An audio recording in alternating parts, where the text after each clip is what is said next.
น้องมาหมื้นี้มารอน้ำเบิ่งน้ำขึ้นน้ำท่วมครับกันเป็นไทยเราจะเกิดน้ำแกงเพิ่นว่าเกิดคือกันบ่เนาะครับมาถ้าเราต้องถูกต้องไทยต้องสวนโลกทัดใหม่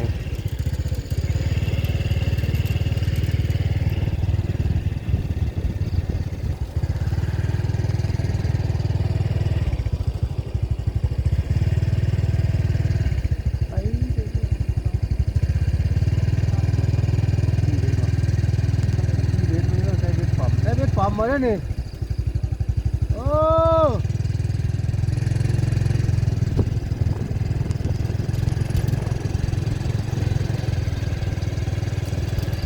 ไปไทยมาเห็ดเด็ดด้วยกันเลยเด้อถ้าแบบปอมมัดได้เป็นมูนี่ได้น้ำแยง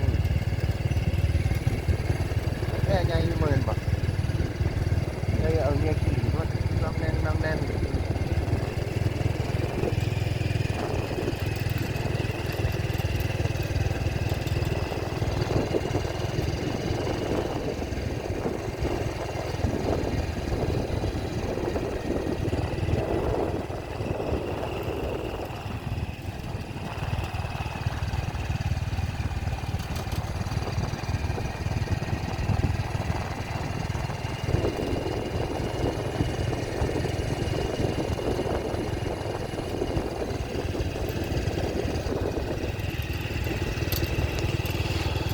เอาละเดี๋ยวโดนละ